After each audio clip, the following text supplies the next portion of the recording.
তো welcome to my channel সৰকাৰি চাকৰি। তো আজিৰ যেটো ভিডিও লৈ আহিছোঁ সেইটো ভিডিওত আমি আজি আলোচনা কৰিম কম্পিউটাৰ জিকেৰ ওপৰত। তো এইটো আমাৰ কম্পিউটাৰ জিকে সিৰিজৰ ফাৰ্ষ্ট ভিডিও হ'বলৈ গৈ আছে।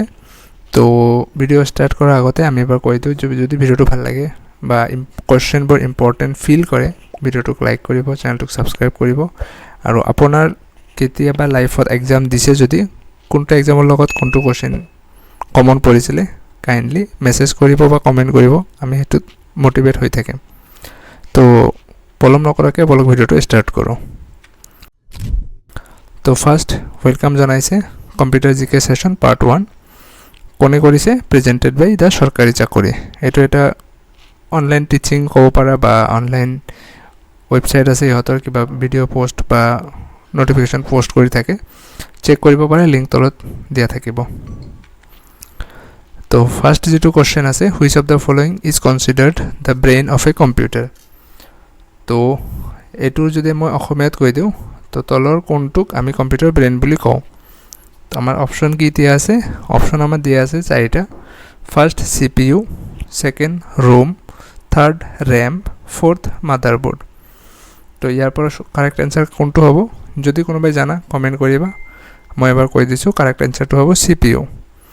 কিয় সিপিইউত আমি সব কামখিনি কৰি থাকোঁ, যিমান ক্যালকুলেশন কৰিব লগা কাম থাকে বা যিমান প্ৰসেসিঙৰ কামখিনি কৰিব লগা থাকে সবখিনি আমাৰ সিপিইউত হৈ থাকে। তো সিপিইউৰ ফুল ফৰ্ম কি যদি কোনোবাই জানা তলত কমেন্ট কৰিবা। তো সেকেন্ড কোশ্চেনটো হৈছে আমাৰ সিপিইউৰ full form, what is the full form of CPU. তো সিপিইউৰ ফুল ফৰ্ম কি, আমি এটো আমাৰ সেকেন্ড কোশ্চেন হয়। তো যদি কোনোবাই জানানে নাই গম নাপাওঁ, চাই লওঁ আমাৰ অপশন কি দিয়া আছে।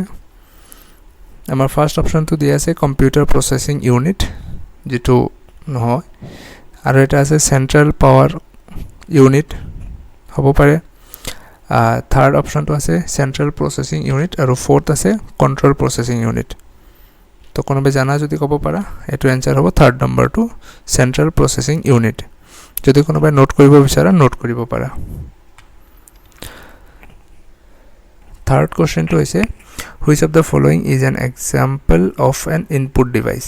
মানে তলত কিছুমান অপশন দিয়া আছে যিবোৰখিনি হৈছে এইখিনি অপশন, ইয়াৰ পৰা কোনটো এটা ইনপুট ডিভাইস হয় আমি ক'ব লাগে। তো ইনপুট ডিভাইস কি আমি গম পাওঁ, যেটো ডিভাইসৰ হয় কম্পিউটাৰ বা ল্যাপটপ যেটো কোৱা, ইহঁতে ইনস্ট্ৰাকশন কালেক্ট কৰি থাকে, লৈ থাকে। তো চাই লওঁ মনিটৰৰ পৰা আমি কি পাওঁ, মনিটৰে কি দিয়ে আমাক ৰিজাল্ট শো কৰে। তো অবভিয়াসলি এটো নহ'ব। সেন্ট্রাল পাওয়ার ইউনিট, এটো তো এনে কোশ্চেনটোতে এটো ভুল অপশন দিছে। থার্ড নাম্বার আছে কিবোর্ড আৰু ফোৰ্থ নাম্বাৰ আছে প্ৰিন্টাৰ। প্ৰিন্টাৰে আমি প্ৰিন্ট উলিয়াও আৰু কিবোৰ্ডৰে আমি কিবা ইনস্ট্ৰাকশন দিওঁ। তো আমাৰ ইনপুট ডিভাইসৰ কাম কি, যেটো ডিভাইসৰ হয় কম্পিউটাৰ ইনস্ট্ৰাকশন লয়। তো অবভিয়াসলি আমাৰ এনসাৰটো হ'ব থাৰ্ড নম্বৰটো কিবোৰ্ড। ফোৰ্থ কোশ্চেন হৈছে ৰ্যাম স্ট্যান্ডস ফৰ, মানে ৰ্যামৰ ফুল ফৰ্ম কি বা ৰ্যামৰ সম্পূৰ্ণ নামটো কি। ৰ্যামৰ সম্পূৰ্ণ নামৰ কাৰণে আমাক কিছুমান অপশন দিয়া আছে, read access memory, random access memory, readily available memory, random analytical memory. Option কোনটো হ'ব, জলদি অপশনটো হ'ব আমাৰ সেকেন্ড নম্বৰটো ৰেন্ডম এক্সেস মেমৰি। ফিফথ কোশ্চেনটো কি আছে, which of the following is an output device. তলত কিছুমান ডিভাইসৰ নাম দিয়া আছে, ইহঁতে আউটপুট, ইয়াৰ ভিতৰত আউটপুট ডিভাইসটো কি। তো আমি ইনপুট ডিভাইস ইতিমধ্যে গম পাইছোঁ। ইনপুট ডিভাইস কি হয়, ইনপুট ডিভাইসে আমি যেটো ডিভাইসৰ হয় আমি কম্পিউটাৰক ইনস্ট্ৰাকশন দিওঁ, তাক ইনপুট ডিভাইস বুলি কয়। সেম ইয়াৰ অপোজিট হৈছে আমাৰ আউটপুট ডিভাইস, যেটো ডিভাইসৰ পৰা আমি ৰিজাল্ট পাওঁ তাক আমি আউটপুট বুলি কওঁ। অপশনত কি দিয়া আছে, memory, mouse, printer, scanner. Obviously আমার প্রিন্টার হ'ব। তো অপশন থার্ড নম্বরটো আমার কারেক্ট। সিক্সথ আছে the first generation computer used. প্রথম জেনারেশনের কম্পিউটাৰবোৰ কি ইউজ কৰিছিলে। অপশন দিয়া আছে transistor, vacuum tube, microprocessor and IC. আইসির ফুল ফর্ম কি, ইন্টিগ্রেটেড সার্কিট। তো এটো কিন্তু হ'ব অবভিয়াসলি সেকেন্ড নম্বৰটো ভ্যাকুয়াম টিউব। ফাৰ্স্ট জেনাৰেশনেৰ যেটো কম্পিউটাৰ আছিলে, ফাৰ্স্ট জেনাৰেশনেৰ কম্পিউটাৰবোৰত ভ্যাকুয়াম টিউবৰ ইউজ হৈছিলে। তো এইখিনি আছিল আমাৰ ফাৰ্স্ট সেশনটো। তো আশা ৰাখিছোঁ ভিডিঅ'টো ভাল লাগিছে। ভিডিঅ'টো ভাল লাগিলে ভিডিঅ'টোক লাইক কৰিব, চেনেলটোক ছাবস্ক্ৰাইব কৰিব।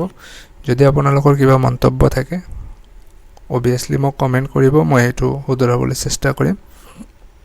তো লগ পাম নেক্সট ভিডিঅ'ত।